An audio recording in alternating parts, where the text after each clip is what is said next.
Coucou tout le monde et bienvenue dans ma nouvelle vidéo zéro déchet. Ça fait quelques mois maintenant que j'essaie vraiment de réduire les déchets à la maison et c'est vrai que c'est pas facile. Voilà, faut le dire, c'est pas facile. Mais j'ai réussi à trouver des petites astuces qui sont pour le coup très simples à mettre en place. C'est principalement des choses à remplacer. Et une fois que c'est fait, eh bien ça se fait tout seul, ça rentre dans votre routine et vous n'avez même plus l'impression de faire un effort. J'avais donc évidemment envie de partager avec vous ces petites astuces pour réduire vos déchets, donc c'est parti. La première chose, ça peut paraître un peu bête parce que maintenant il y en a beaucoup qui en ont, mais je pense que ça mérite quand même d'être mentionné, c'est le tote bag. Ici c'est un joli tote bag Nash Bijoux avec des zèbres, il est en plus très grand, il en existe de plein de tailles. C'est donc un sac en tissu pour ne pas avoir à acheter des sacs en plastique ou même des sachets craft. Vous avez toujours avec vous ce sac, comme ça vous pouvez refuser à chaque fois qu'on vous en propose, vous n'en avez pas besoin et ça fait des déchets en moins. Un peu dans la même veine, les sacs de vrac. Si vous pouvez, dans l'idéal évidemment, acheter bio et de saison vos aliments et en plus en vrac, alors là c'est parfait. Il y en a de plus en plus des comptoirs à vrac dans à peu près tous les magasins bio. Vous pouvez acheter plein de choses, c'est pas que des graines et des céréales, vous avez des gâteaux, enfin voilà, il y a plein de choses. Et quand vous prenez en vrac, il y a des sachets craft que vous pouvez remplacer en achetant des petits sachets en tissu comme ça. Alors ceux-là je les avais achetés chez Biocop je crois, pour mettre un petit peu tout, et ça c'est des gros sachets que j'ai trouvé pour mettre les patates parce qu'il y a des choses voilà, qui prennent beaucoup de place, qui rentrent pas dans mes sacs, donc j'ai plusieurs sachets comme ça pour mettre les gros légumes, c'est super pratique. Dans la cuisine, ça c'est une nouveauté, ça fait quelques semaines maintenant que je l'ai mis en place, j'ai supprimé le sopalin, parce que je sais pas pourquoi, mais à la maison on consomme beaucoup de sopalin, enfin on consommait beaucoup de sopalin, parce que je renverse souvent, parce que la gamelle du chien, parce que il y a toujours quelque chose à essuyer, que ce soit par terre, que ce soit sur les surfaces, enfin voilà, il y a toujours quelque chose à essuyer qu'un bout de sopalin, et je me suis dit que c'était quand même beaucoup de sopalin à la poubelle, et il existe une alternative toute simple. Ce sont les débarbouillettes des Tendances d'Emma. Alors les Tendances d'Emma, je vais vous en reparler après. Si vous suivez ma chaîne depuis un moment, vous devez connaître, c'est une super marque qui est éthique, en plus Emma est trop sympa et qui propose plein d'alternatives pour réduire ses déchets. Donc entre autres ces petites débarbouillettes, alors évidemment faut en avoir un stock, hein, parce que enfin si comme nous vous utilisez beaucoup de sopalin, moi j'utilise plusieurs débarbouillettes par jour, parce qu'évidemment si j'essuie un truc au sol avec, je vais pas m'en servir pour essuyer mon plan de travail, hein. Pour que ça reste hygiénique, je fais en général une utilisation avec, après ça dépend pourquoi, si c'est juste pour éponger une tache d'eau sur la table, je vais la réutiliser pour ça, mais voilà, en général c'est une utilisation. J'ai un petit filet, vous savez, comme pour les sous-vêtements dans la machine, je les mets dedans au fur et à mesure, quand mon filet est plein, je mets dans la machine, et voilà. Ça c'est vraiment la révolution dans ma cuisine. Et alors celui-ci il est vert, mais il y en a de toutes les couleurs, il y a aussi des kits avec que des blancs ou des couleurs arc-en-ciel, c'est comme on veut, ça peut être fun, ça peut être sobre, élégant, c'est comme on veut. Sur ces petites débarbouillettes, il y a marqué qui c'est qui remplace lingettes et essuie-tout par les débarbouillettes. Donc vous voyez, ça peut aussi fonctionner pour les lingettes si y a besoin, je sais pas, d'essuyer sur le visage, du chocolat, ou voilà, ça peut marcher aussi. On reste avec les Tendances d'Emma avec les cotons démaquillants lavables. Ça fait plusieurs mois que je les utilise maintenant, c'est trop bien. Alors vous avez votre petit pochon avec vos cotons dedans. Là ce sont des blancs, ce sont mes plus vieux, et ceux-là ce sont les plus récents que j'utilise. Ils sont super doux, c'est beaucoup plus doux qu'un coton classique. Quand vous avez la peau sensible comme moi, c'est vraiment parfait. Moi je trouve que les plus doux ce sont ceux en bambou, là, le côté il est trop doux. Là ce sont les gris qu'elle a sortis dernièrement, je crois, Emma. C'est simplement pour éviter que les blancs deviennent un peu grisouilles comme ceux-là. Elle s'est dit bah on va les faire gris, hein, comme ça il y aura plus de soucis de couleur, et en effet bah c'est parfait comme vous voyez. Ça c'est pareil, c'est un geste tout simple à adopter. On arrête d'acheter tous ces cotons et de les jeter, hein, parce que c'est un peu le problème. On utilise simplement un petit coton lavable à la place. Une fois qu'il est utilisé, on le met dans un filet qui est aussi vendu avec. Quand le filet est plein, on le met à la machine et voilà. On reste dans la salle de bain avec ce petit objet que vous ne connaissez peut-être pas. J'avoue que moi j'ai mis un petit peu de temps à me lancer, mais je ne regrette pas. Il s'agit d'un auriculi. C'est la marque Lamazuna qui a lancé ça, le petit auriculi, et qu'est-ce que c'est? C'est pour remplacer les cotons-tiges pour se nettoyer les oreilles. Ça il faut savoir que c'est quelque chose qui est utilisé depuis très longtemps en Asie, et c'est vraiment...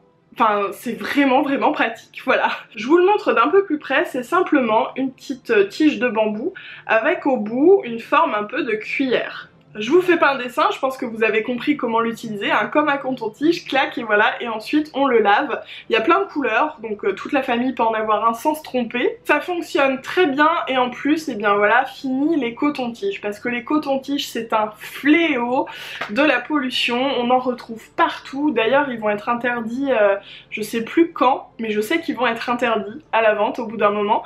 Et sachez que sur vos boîtes de coton-tiges, vous allez aller regarder après que je vous ai dit ça, il y a marqué qu'il ne faut pas les mettre dans les oreilles. Voilà, c'est pas fait pour, je sais pas pourquoi on a commencé à faire ça, mais c'est pas fait pour. Et on va aussi parler de remplacer les brosses à dents. Les brosses à dents, c'est du plastique. On consomme en moyenne 4 brosses à dents par an, donc vous imaginez à l'échelle de la planète le déchet que ça fait. Donc moi je me suis lancée récemment et je les ai remplacées par des brosses à dents en bambou, donc une pour moi, une pour chérie. C'est la marque Humble Brush, les miennes, mais il y a plein de marques. Il y a aussi d'autres brosses à dents qui sont plus écolo, qui sont en plastique, en bioplastique, donc je crois que c'est un plastique qui est plus facilement recyclable, avec la tête qui s'enlève, et en fait on peut tout renvoyer. Il me semble que la Mazuna fait ça, on peut tout renvoyer directement, le manche et la brosse, et eux ils les réutilisent pour en refaire d'autres brosses à dents. Moi j'ai choisi en bambou simplement parce que j'avais pas envie de renvoyer à chaque fois les produits, parce que ça aussi ça fait des déchets. Et donc du coup celle-ci en fait, ce qu'il faut faire une fois que vous avez fini de vous en servir, c'est de couper les poils qui sont en bambou et en nylon, et il faut les mettre dans le bac à plastique. En fait ça va être recyclé avec le plastique, et le manche, eh bien c'est du bois, donc c'est complètement biodégradable. On reste avec les dents. Alors là j'ai pas le produit à vous montrer parce que je l'ai pas encore reçu, ça fait un petit moment que je l'ai commandé.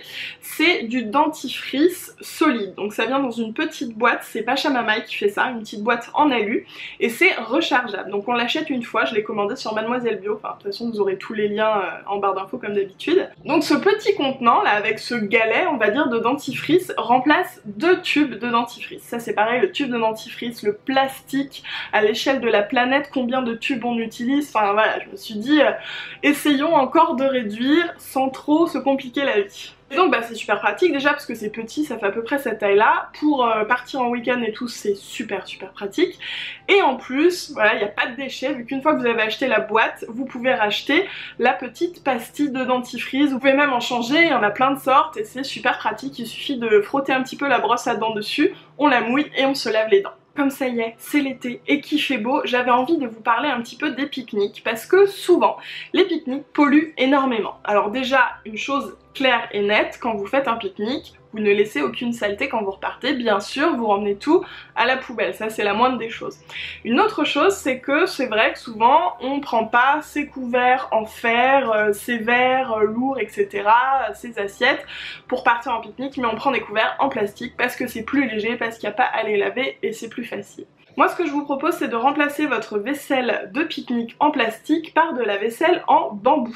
Vous avez les couverts en bambou qui sont super pratiques parce qu'ils sont très légers, donc il n'y a pas de souci de poids. Les assiettes c'est pareil, il y a aussi les verres, les bols, enfin voilà, vous avez tout ce qu'il faut pour le pique-nique. Ils sont évidemment biodégradables, donc si vous voulez pas les laver, c'est super pratique. Vous pouvez quand même les laver si vous le souhaitez, après ça dépend de ce que vous mangez, parce que j'ai testé, voilà, par exemple si vous mangez une bolo, bah ils sont irrécupérables, hein. Mais si c'est une petite salade, ça peut aller. Comme ça vous vous ferez plaisir pendant le pique-nique et vous saurez que vous ne produisez pas de déchets de plastique. Encore une façon très simple, écologique et économique de réduire ces déchets de plastique, c'est d'arrêter d'acheter des bouteilles d'eau en plastique. Moi je consomme beaucoup d'eau à la maison et on boit pas vraiment l'eau simplement de l'évier comme ça, parce que quand elle est pas fraîche, je lui trouve un goût bizarre et un arrière, je sais pas, une texture un peu huileuse bizarre. Enfin bref, j'ai jamais eu vraiment trop confiance. Donc bah on achetait des packs d'eau et vu que je bois beaucoup, on en achetait beaucoup. Jusqu'à ce que je me dise ça suffit, faut qu'on trouve une alternative parce que déjà ça prend beaucoup de place à la maison et en plus ça pollue, c'est pas possible quoi, beaucoup trop de bouteilles. J'ai comparé plein d'alternatives, les carafes, les adoucisseurs d'eau qui se mettent au robinet, qui se mettent en dessous, enfin j'ai regardé plein de choses et ce qui me convient le mieux c'est le charbon actif dans une carafe. Grâce à ça, plus de bouteilles d'eau. À la maison, on tourne avec 4 carafes comme ça. Je l'ai acheté chez Flying Tiger 3 ou 4 euros je crois. Ce qui est top avec cette carafe, c'est que le charbon ne peut pas sortir. Parce que si vous vous renseignez un petit peu sur les charbons actifs, vous verrez qu'il y a les super carafes exprès avec une petite forme là pour caler son charbon comme ça pour qu'il ne descende pas, qui coûte 40 euros, donc non. Celle-ci fait très bien l'affaire et je tiens à vous dire aussi qu'on utilise des bouteilles de jus de pomme en verre et ça marche très bien. Le charbon ne tombe pas, il y a juste à la fin la dernière goutte où il faut mettre son doigt, donc voilà, c'est une arnaque ces carafes, vraiment ne les achetez pas, ça ne vaut pas le coup. Grâce à ce petit bout de charbon, mon eau elle est filtrée et en plus elle est rechargée en minéraux, en calcium et ça c'est top. Ça ne laisse pas de dépôt comme vous pouvez voir et ça ne laisse pas non plus de goût, c'est vraiment super pratique. Ça coûte pas très cher, c'est 7 euros le charbon, ça vous dure 3 mois, ensuite vous le mettez dans de l'eau bouillante, vous le laissez sécher et vous l'avez rechargé pour 3 mois encore. Donc en gros c'est 7 euros tous les 6 mois, c'est trop pratique, en plus c'est vraiment zéro déchet puisque le charbon, une fois que vous avez fini de l'utiliser, vous pouvez le réemployer pour désodoriser vos chaussures, pour nourrir vos plantes en l'émiettant, dans le barbecue, il y a vraiment plein d'utilisations, donc voilà, c'est vraiment pour moi l'une des meilleures solutions pour filtrer mon eau. Et on continue sur l'eau, mais cette fois je n'ai pas le produit puisque Chéri l'a emmené au travail, c'est pour lui aussi que je l'ai acheté. Ce sont des bouteilles isothermes en alu. Chéri au travail il achète tout le temps des petites bouteilles en plastique parce qu'il a soif et qu'il a que ça sous la main et voilà, et du coup bah ça fait beaucoup de déchets en plastique. Et je me suis dit mais pourquoi pas lui acheter une petite bouteille en alu. Et du coup j'en ai aussi acheté une grande pour nous quand on fait de la route ou voilà, parce qu'emmener sa carafe avec son petit verre c'est pas très pratique. Et donc ces carafes non seulement elles sont isothermes, elles gardent bien le frais et le chaud, mais en plus eh bien zéro déchet vu que je mets directement mon eau purifiée de la carafe dans ma bouteille et que je la réutilise après. Si j'ai choisi les bouteilles en alu, c'est parce qu'on a eu l'occasion de tester des bouteilles en plastique, notamment chez Tupperware, qui au bout d'un moment laissaient vraiment un goût de plastique dans l'eau. Et voilà, je suis pas convaincue que ce soit très sain, même si je sais que c'est un plastique normalement bien.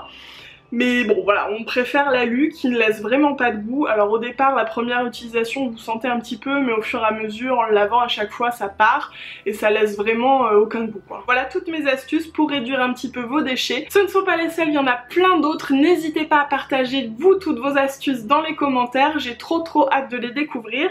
Et puis bah pourquoi pas, si j'arrive à les mettre en place, je vous referai une autre vidéo pour regrouper d'autres nouvelles astuces pour réduire vos déchets. J'espère vraiment que cette vidéo vous a plu. Si c'est le cas, comme d'hab, n'hésitez pas à me le dire en laissant un pouce en l'air et en vous abonnant à ma chaîne. Et moi je vous fais des gros bisous en attendant la prochaine vidéo.